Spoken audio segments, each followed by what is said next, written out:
দুই তারকা ছাড়াই অস্ট্রেলিয়ার বিপক্ষে দল ঘোষণা। চমককে অস্ট্রেলিয়ার বিপক্ষে টেস্ট সিরিজ সামনে রেখে রোববার দল ঘোষণা করেছে বিসিবি। আর প্রথম টেস্টের যথারীতি নেই নাহিদ রানা, লিটন দাসরা। দুই তারকার অনুপস্থিতিতে ফিরছেন জাকের আলী অনিক এবং সাম্য সরকার।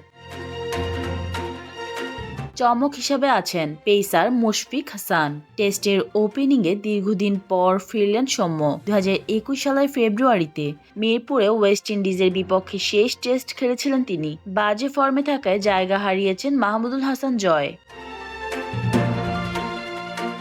এছাড়া দীর্ঘদিন পর ফেরানো হয়েছে জাকেরকে। শেষ টেস্টে ম্যাচ তিনি খেলেছিলেন গত বছর জুনে শ্রীলঙ্কার বিপক্ষে। গলে জাকেরের সঙ্গে উইকেটরক্ষক ব্যাটার হিসেবে স্কোয়াডে আছেন অমিত হাসান। জিম্বাবুয়ে সফরে অভিষেক হওয়া এই ডানহাতি ব্যাটার তার জায়গা ধরে রাখতে পেরেছেন। ক্রিকেটের সকল আপডেট পেতে আমাদের সাথেই থাকবেন। ধন্যবাদ।